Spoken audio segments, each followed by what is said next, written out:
withheld nung una. Ayaw pangalanan. At akala niya, bagsak siya sa board exams para sa mga doktor.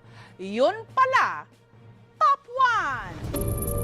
Naging kontrobersyal ang resulta ng 2026 Physician Licensure Exam. Sa 1,954 na examinees kasing nakapasa, ang pangalan ng 6 sa mga ito hindi isinapubliko agad ng PRC o ng Professional Regulation Commission katulad ng nakagawian. Kabilang dito ang nakakuha pa man din ng pinakamataas na marka, ang top 1 o top notcher na minarkahan lang bilang name withheld.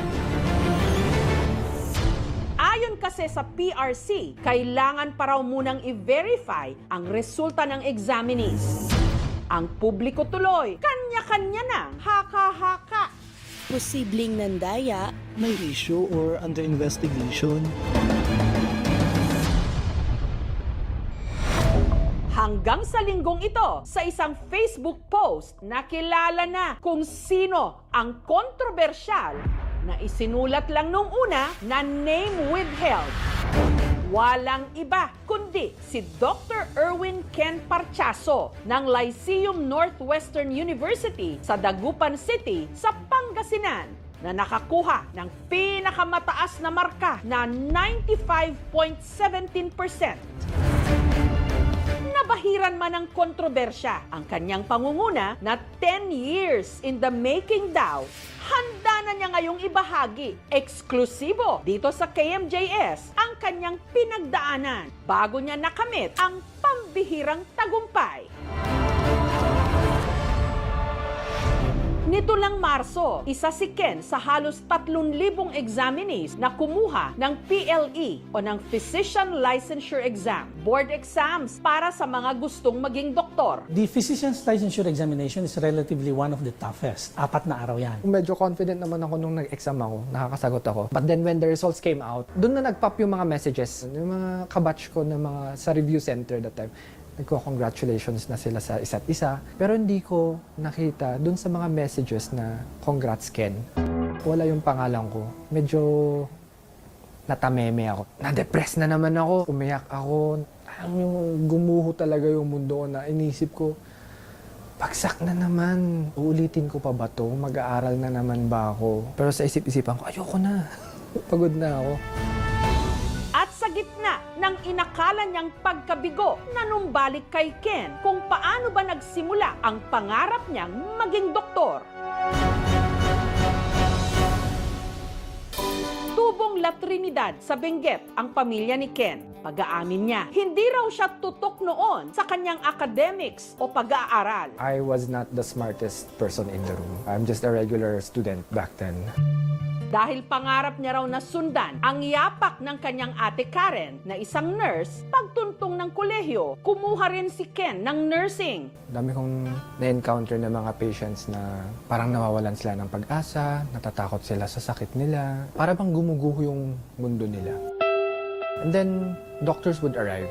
Malaki pala talaga ang impact ng isang doktor sa isang pasyente sa buhay nila. Doctors don't just treat or diagnose a disease. They save a person's whole world. Gusto kong maging ganun sa isang tao. Kaya pagka-graduate niya ng nursing, nagpasya si Ken na ituloy ang pag-aaral ng medicine. Pero simula pa lang ng kanyang med school journey, meron ng mga aberya. Ang NMAT kasi yun yung prerequisite before ka mag-medicine. Ang mga school, meron silang standards, 90 and above. Believe me or not, nag-NMAT ako 3 times din. First take ko, mababa yung NMAT ko, 35. Second take ko, hindi ganun kataas, 55 lang. Naghihinayang na ako sa sarili ko. Parang hindi ko kaya to, parang nahihirapan ako masyado. Third try, 55 plus lang din yung grade ko. Hindi ako nakapasok dun sa first choice ko ng school. And that end up me enrolling sa Lyceum Dagupan.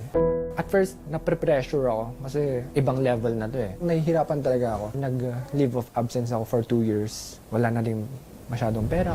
Si Ken, nag-part-time job, pumasok bilang HR o Human Resources Staff at nagtrabaho rin bilang online English tutor. Kaya 2019, si Ken bumalik ng med school. Hindi ako masyadong nakakasabay kasi dun sa leave of absence ko ng within 2 years, wala akong masyadong ginawa kundi parang work din. Hindi ako nag-aral. Sa kabila ng pagod at pressure sa medicine proper, si Ken nagpursige at ang nagsilbi niya raw inspirasyon ang kanyang girlfriend noon at ngayoy kanyang misis, si Yael, na nakilala niya nung siya'y medical intern. Nakita ko siya sa hospital kung saan ako nag-i-internship. Sabi ko, ano to? Pasyente ba to? Pero nakita ko siyang nag-order ng doctor's order sa computer. And then, nagulat ako, ay, my gosh, doctor pala to. Nakausap ko. Medyo na-humble ako. Lumalabas na kami and then naging girlfriend-boyfriend na. He's a very gentleman, very patient siyang tao. After internship, nag-apply ako sa isang review center. Kasabay kong nagre-review si wife kasi mag-e-exam din siya ng diplomate niya. We are each other's inspiration for studying kasi sabi na yun, papasa tayo. 1 week before the exam, nagulat ako. Sabi niya, buntis daw siya. Lalo akong kinabahan kasi wala to sa plano. Hindi ako ready maging father. Sa kabila nito, tumuloy si Ken sa pagkuha ng board exam. Upon exam day, masyadong blanco yung utak ko. Hindi ako makasagot ng maayos sa mga exam ko. Sinabi ko na kay wife, wala, hindi na ako masabi. At tama nga ang kanyang naging kutob, bagsak si Ken sa kanyang first take ng board exam. Habang si Yael, pasado sa kanyang diplomate exam. Nakokonsensya. Yung dreams niya, he delayed it to be there for our son. Sabi sa akin ni wife na, sige, mag-exam ka ulit. Sabi sa akin din ng parents ko, hindi pa naman end of the world. Tuloy mo lang. Sige, sabi ko, try natin ulit. Yun nga lang, nung mga panahong yon, si Yael, 6 na buwan ng buntis. Sinabi ng parents ko na, since nabuntis ko si wife, need ko siyang pakasalan. Hindi tumuloy si Ken sa kanyang second take ng board exam sa pagdodoktor. Sabi ko sa wife ko, parang hindi sa akin ang medicine. Mag-board exam ako ng nursing sa US.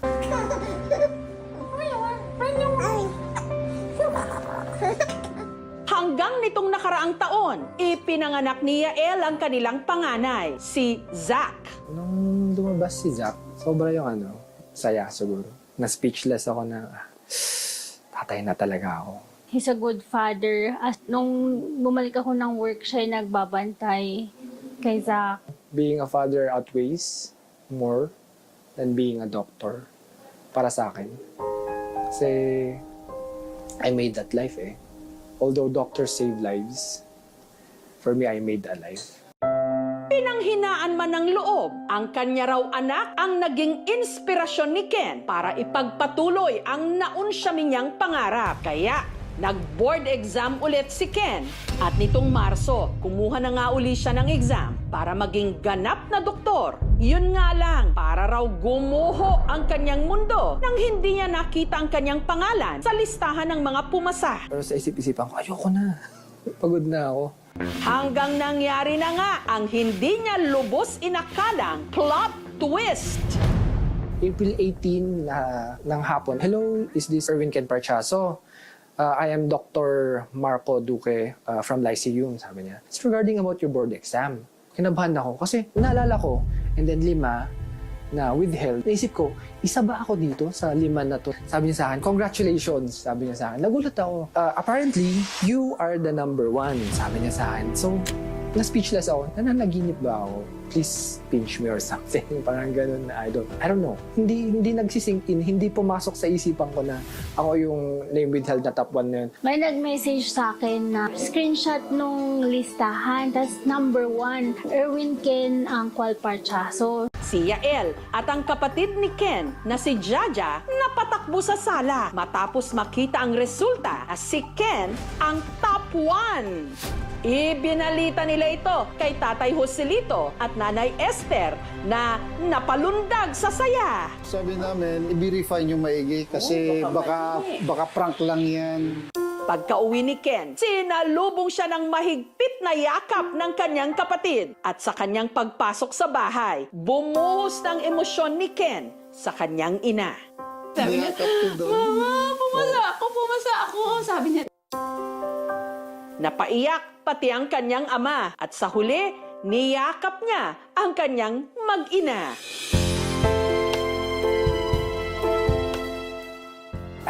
It's overwhelming hanggang ngayon para sa akin na si Name with Help pala is, yun, ako pala. So, hindi ko ma-put sa words na masaya ako. So, sobrang saya. For the past 10 years, yung score niya ang pinakamataas na lumabas. It's rather rare, kaya prompted talaga yung protocol namin na kailangan namin gawin yung statistical verification. Para lang i-ensure na the system got the data correctly, ganyan, walang glitch. Nitong Martes, si Ken nag-oath-taking na. It took 10 long years, painful but beautiful years. And I would walk every single one of them again if it meant standing here today and telling you, we can do it. You can do it. And when you do, it will be worth every tear. To my child, one day you'll hear this story. And I want you to know everything I did, every sleepless night, every retake, every tear I did for you. You are my why. I hope I make you proud. More than that, I hope you learn that failing doesn't mean you're out. It just means you're human. And finally, let me introduce myself properly again. I'm Erwin Ken A. Parchaso, not withheld, not hidden, just here. God bless us all.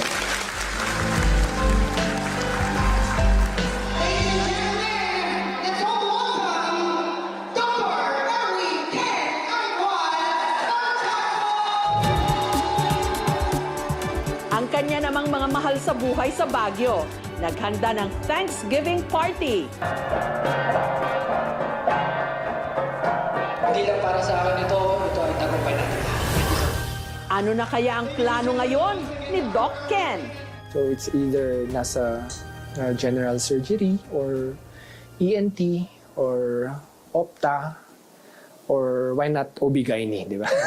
Nasabi ko lang is be consistent rather than be intensive. Laban lang, keep on going, show up. Kahit na nahihirapan ka na, put in the time and effort, you know? Yes, bumagsak kayo, pero it's not the end of it.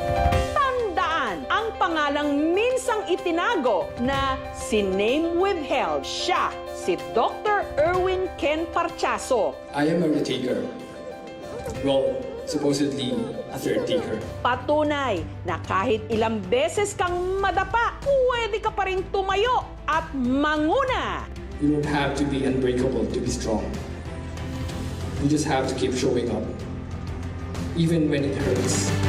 Dahil minsan, ang pinakamalaking plot twist sa buhay, sarili mong tagumpay. I'm Erwin Ken A. Parchaso, not withheld, not hidden, just here. God bless us all.